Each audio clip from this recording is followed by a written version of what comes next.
பசி வரை எடுக்குது.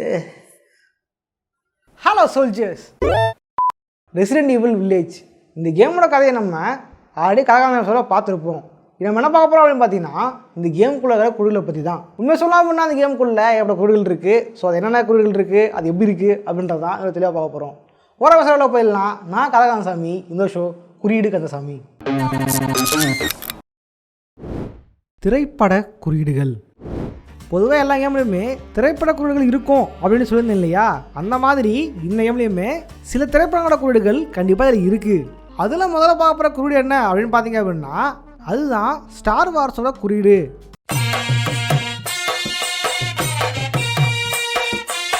ஏன்னா நம்ம ஊரில் ஸ்டார் வார்ஸ் ஃப்ரான்ச்சைஸ் ஒரு அண்டர்ரேட்டடாக இருந்தாலும் அந்த படங்களை நீங்கள் முக்கியமான விஷயத்தை கவனிச்சிருப்பீங்க. அதுதான் light supper. So light supper மூலியமாக தான் அதில் முக்கியமான கதாபாத்திரங்கள் சண்டை போடுற மாதிரி காமிச்சிருப்பாங்க இல்லையா? அந்த லைட் சப்பர் இந்த கேமுக்குள்ளே இருக்குது. இந்த படத்தை குறியணுன்றதுக்காக இந்த கேமில் பார்த்தீங்க அப்படின்னா இந்த லைட் சப்பரை வச்சுருப்பாங்க. ரெசிடென்ட் ஈவில் வில்லேஜில் பார்த்தீங்க அப்படின்னா டூக்கெட்ற ஒருத்தங்கிட்ட தான் நம்ம வெப்பனை வாங்கியிருப்போம். அவங்ககிட்ட பார்த்தீங்க அப்படின்னா இந்த லைட் சப்பருமே அவைலபிளில் இருக்கும். எல்ஜி ஆன்சரர் அப்படின்ற பேரில் இந்த லைட் சப்பரை டியூக் வச்சுருப்பான். இதை நீங்கள் வாங்க யூஸ் பண்ணிங்க அப்படின்னா ஸ்டார் வார்ஸ் வர மாதிரியே இந்த லைட் சப்பரும் வேலை செய்யும். இதன் மூலமா நீங்கள் எதிர்களை ஈஸியாக கொல்ல முடியும். ஸோ அதை குறிக்கிறதுக்காகவே இதே இடத்துல வச்சுருப்பாங்க. இதே மாதிரி பார்த்தீங்க அப்படின்னா ஹாரர் மூவியான ரிங் படத்தோட குறியீடு அந்த கேமுக்குள்ளே இருக்குது. இதால் சொன்னோம் அப்படின்னா இந்த கேமோட மெயின் வில்லியான மதர் மிராண்டா கீழே 4 சின்ன வில்லன்கள் இருந்திருப்பாங்க. அதில் ஒருத்தி தான் டோனா. அவரோட இடத்த நீங்கள் போகும்பொழுது சம்மந்தமே இல்லாமல் ஒரு கிணறை நீங்கள் கண்டுபிடிப்பீங்க. கிணறு காணாமல் போகலை, அந்த கிணறு தான் குறியீடு. அந்த கிணத்துக்குள்ள பார்த்தீங்க அப்படின்னா ஒரு சின்ன பெண்ணோட பொம்மர்களை கவனிக்க முடியும்.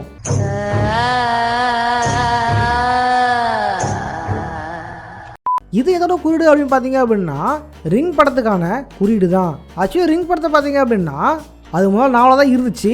அதன் பிறகு அதுக்கு படமும் எடுத்திருந்தாங்க. அதுவும் மிகப்பெரிய ஃப்ரான்ச்சைஸாக மாறி இருந்தது. அந்த ரிங் படத்தில் பார்த்தீங்க அப்படின்னா கிணத்துக்குள்ள ஒரு சின்ன பொண்ணை போட்டு கொண்டு இருப்பாங்க. ஸோ அவள் தான் பிற்காலத்தில் பேயாக மாறி இருப்பா. இதே மாதிரி கேமோட ஹீரோவான ஈத்தனும் தன்னோட மகளை தேடி தான் அலைஞ்சிக்கிட்டு இருப்பார். அந்த நேரத்தில் தான் இந்த கிணறை கண்டுபிடிப்பார். அதே மாதிரி கிணத்துக்குள்ளேயும் ஒரு சின்ன பெண்ணோட பொம்மை தான் இருக்கும். ஸோ அதை குறிக்கிறதுக்காகவே இந்த கிணறை இதுக்குள்ளே வச்சுருக்காங்க. இதே மாதிரி பார்த்தீங்கன்னா இன்னொரு ஆரல் ஃபிலிம்கான குறியீடும் இந்த கேமுக்குள்ளே இருக்குது. இந்த கேமோட இடத்துல பார்த்தீங்க அப்படின்னா சம்மந்தமே இல்லாமல் ஒரு ஆடுகளை கவனிக்க முடியும். அந்த ஆடு பார்த்தீங்க அப்படின்னா உங்களை கொல்லவும் வந்திருக்கும்.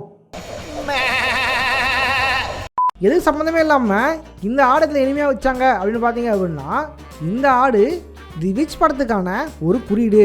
அந்த படத்தில் பார்த்தீங்க அப்படின்னா ஒரு முக்கியமான ஆண்டகனிஸ்டாக பிளாக் பிலிப் அப்படின்ற ஒரு ஆடு இருந்திருக்கும். அந்த ஆடை குறிக்கிறதுக்காக இந்த இடத்துல இந்த மாதிரி வச்சுருப்பாங்க. காரணம் அந்த படமும் இந்த மாதிரி ஒரு கிராமத்தில் நடக்கிற ஒரு கதை தான்.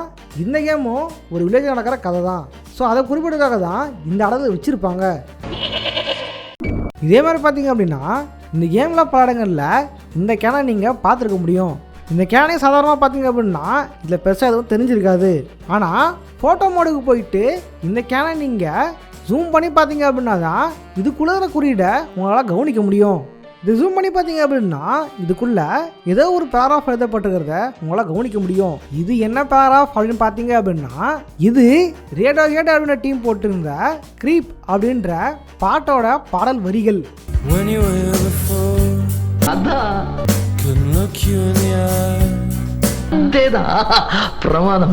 ஆக்சுவலி பார்த்தீங்க அப்படின்னா இந்த பாட்டிலில் ஏதாவது எழுதியிருக்கணும்.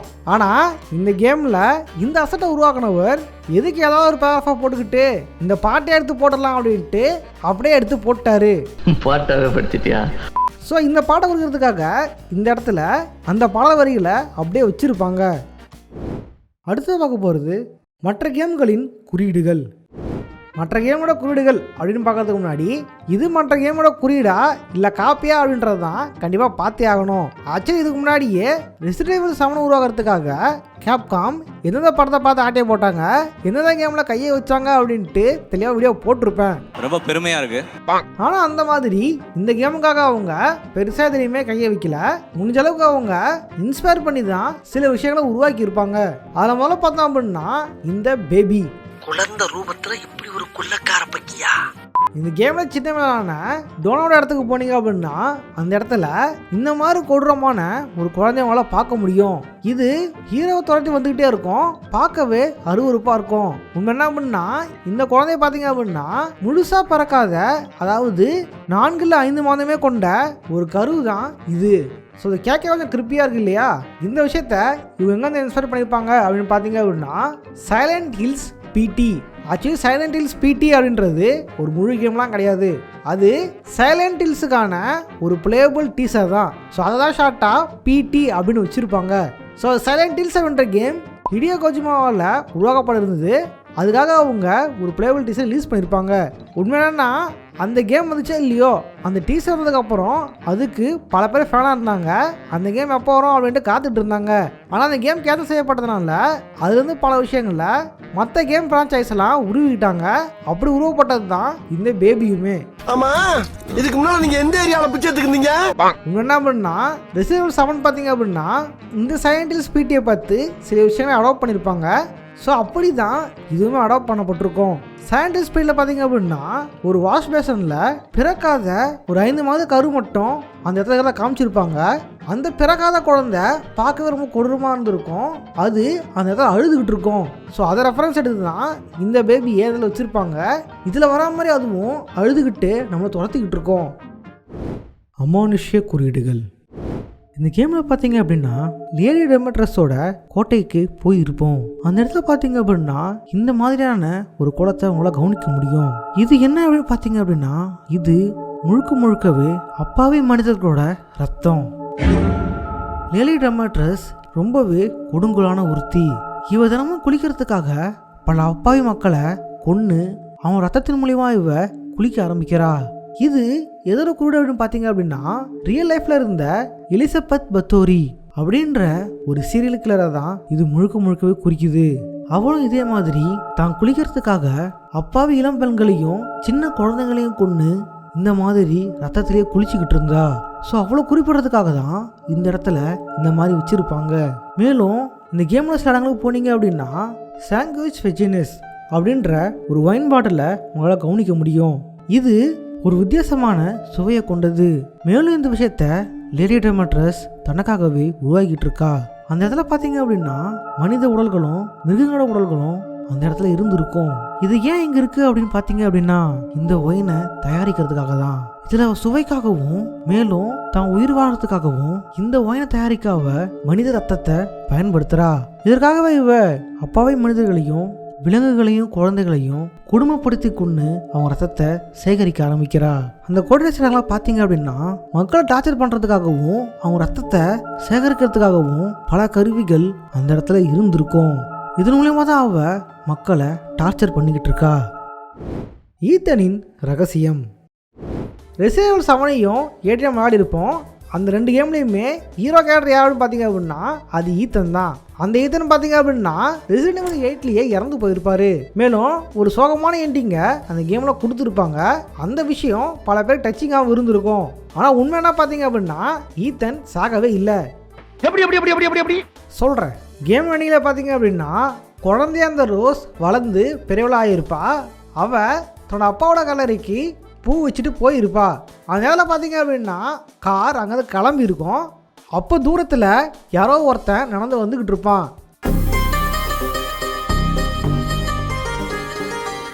அது யார் அப்படின்ட்டு ப்ராப்பரான கேமில் காமிச்சிருக்கவே மாட்டாங்க. நீங்கள் கேம் ஆடி முடிக்கும்போது அது யாரும் சரியாக தெரியவே தெரியாது. ஆனால் ஃபோட்டோ மோடுக்கு போயிட்டு அங்கே இருக்கிறது யார் அப்படின்ட்டு நீங்கள் கேமரா க்ளோஸ் அப் பண்ணீங்க அப்படின்னா அப்போ தான் தெரியும் அது யார் அப்படின்ட்டு. அது யாருன்னு பார்த்தீங்க அப்படின்னா அதுதான் நம்ம ஈத்தன். அந்த கேரக்டர் பார்த்து அப்படியே ஈத்தன் மாதிரி தான் இருக்கும். ஒரு உலகத்தை பார்க்கறத விட அப்படி இருக்கலாம், ஆனால் நிஜமாக அது ஈத்தனாக இருக்க வாய்ப்பு இல்லை அப்படின்னு நினைக்கலாம். ஆனால் அதான் இல்லை. இந்த கேரக்டரோட இடது கையை பார்த்தீங்க அப்படின்னா வெறும் 3 விரல்கள் மட்டும்தான் இருக்கும், ஈத்தனுக்கு இருந்த மாதிரியே. ஸோ இது ஈத்தன் தான். ஈத்தன் இன்னும் சாகவே இல்லை. ஆனால் அது ஏன் எப்படி அப்படின்ற விஷயத்த இந்த கேம் டெவலப்பர்ஸ் இந்த கேமில் கொடுத்துருக்கவே மாட்டாங்க. இது விஷயத்தன்னா ரெசிடென்ட் ஈவில் வில்லேஜுக்கான கதை சாமி போடும்போது சொல்லலான்னு இருந்தேன். ஆனால் அப்படி சொல்லியிருந்தேன் அப்படின்னா இந்த கேமோட சுவாரஸ்யம் குறைஞ்சிருக்கும் அப்படின்றதுனால தான் அதை நான் அப்போ சொல்லலை. முந்தைய கேம்களின் குறியீடுகள்.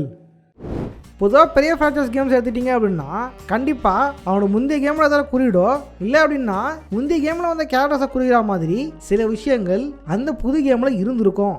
அதே மாதிரி தான் இந்த கேம்லேயுமே.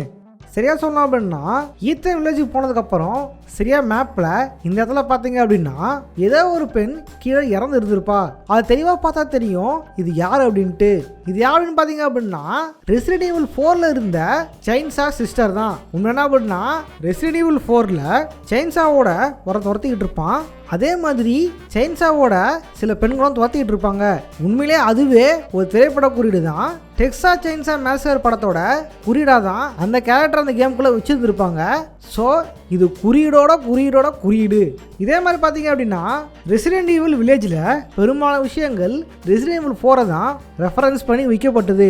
இதான் சொன்ன அப்படின்னா இந்த வில்லேஜை ரெசிடென்ட் ஈவில் 4ல் லியான் போன வில்லேஜில் இருந்தால் இன்ஸ்பயர் பண்ணி எடுத்திருப்பாங்க. மேலும் டியூக் அப்படின்ற கேரக்டரையும் ரெசிடென்ட் ஈவில் 4ல் இருந்த மெர்ச்சன்ட் அப்படின்ற கேரக்டரை இன்ஸ்பயர் பண்ணி தான் இந்த கேமுக்குள்ளே வச்சுருப்பாங்க. மேலும் இந்த கேரக்டர் பார்த்தீங்க அப்படின்னா சில இடங்களில் இந்த விஷயத்த சொல்லியிருக்கோம். What are you buying?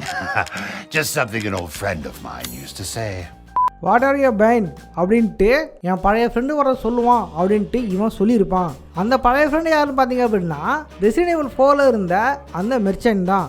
ஏன் அப்படின்னா வாட் ஆர் யூ பைன் அப்படின்ட்டு ரெசிடென்ட் ஈவில் 4ல் மெர்ச்சன்ட் சொல்லக்கூடிய வார்த்தைகள். What are you buying? So அவனை குறிக்கிறதுக்காக தான் டியூக் இந்த இடத்துல இந்த மாதிரி சொல்லியிருப்பான். ஸோ இது மட்டும் இல்லாமல் கிறிஸ் ஈத்தனையும் அவனோட குழந்தைய கூப்பிட்டு வரும்போது அவனுடைய கார் ஆக்சிடெண்ட் ஆகிருக்கும். அங்கே தான் ஈத்தன் அந்த வில்லேஜில் மாட்டியிருப்பார். அந்த நேரத்தில் பார்த்தீங்க அப்படின்னா அவங்க வந்த கார் ஆக்சிடெண்ட் ஆகி கீழே விழுந்துக்கிறத கவனிச்சிருக்க முடியும். அந்த நேரத்தில் நீங்கள் அந்த காரோட கார்பரேட்டை பார்த்தீங்க அப்படின்னா அதில் இந்த மாதிரி எழுதியிருக்கும். இந்த நம்பர் பிளேட்டில் பார்த்தீங்க அப்படின்னா முதல் எழுத்தா 7 போட்டிருப்பாங்க, கடைசியில் 4 போட்டிருப்பாங்க. இது எதனால் அப்படின்னு பார்த்தீங்க அப்படின்னா இந்த ரெசிடென்ட் ஈவில் வில்லேஜ் முழுக்கவே 7 ப்ரீக்வலாகவும் 4 மிகப்பெரிய இன்ஸ்பிரேஷனாகவும் தான் உருவாக்கியிருப்பாங்க. ஸோ அதை குறிப்பிட்றதுக்காக தான் இந்த 7 4 இந்த இடத்துல போட்டிருப்பாங்க. மேலும் இந்த கேமில் இருந்த மற்ற காரோட நம்பர் பிளேட்ஸை பார்த்தீங்க அப்படின்னா RE அப்படின்ட்டு குறிப்பிடப்பட்டிருக்கும். இந்த RE எதை குறிக்குது அப்படின்னு பார்த்தீங்க அப்படின்னா ரெசிடென்ட் ஈவில் அப்படின்றத தான் இது குறிக்குது. இதே மாதிரி பார்த்தீங்க அப்படின்னா இந்த கேமோட ஸ்டார்டிங்கில் ஈத்தன் தன்னோட வீட்டில் இருந்திருப்பாரு. அந்த நேரத்தில் நீங்கள் இந்த வீடு சுற்றி பார்த்துட்டீங்க அப்படின்னா இந்த நியூஸ் பேப்பர் உங்கள் கண்ணில் பட்டிருக்கும். இந்த நியூஸ் பேப்பரில் பார்த்தீங்க அப்படின்னா ரெசிடென்ட் ஈவில் 7ல் நிகழ்ந்த நிகழ்வுகளை அப்படியே குறிப்பிட்டிருப்பாங்க. இந்த நியூஸ் பேப்பர் ஏன் இங்கே இருக்குது அப்படின்னு பார்த்தீங்க அப்படின்னா ரெசிடென்ட் ஈவில் 7 குறிப்பிடுறதுக்காக தான். இந்த வீடியோ பிடிச்சா லைக் பண்ணுங்கள், உங்கள் ஃப்ரெண்ட்ஸையாவது ஷேர் பண்ணுங்கள். ஸோ ரெசிடென்ட் ஈவில் 8 மட்டும் இல்லாமல் ஏகப்பட்ட ரெசிடென்ட் ஈவில் கேம்களில் ஏகப்பட்ட குறியீடுகள் இருக்குது. ஸோ உங்களுக்கு பிடிச்ச ரெசிடென்ட் ஈவில் கேம் எது அப்படின்றத கமெண்ட்ஸில் கமெண்ட் பண்ணுங்கள். ஸோ அடுத்தது எந்த கேமில் கூட பார்க்கலாம் அப்படின்றதையும் கமெண்ட் பாக்ஸில் தெரிவிங்க. ஸோ இதே மாதிரியான சந்திக்கிறேன். போட்றேன் பாய். மியா ஷோ செஞ்சே இல்லையா?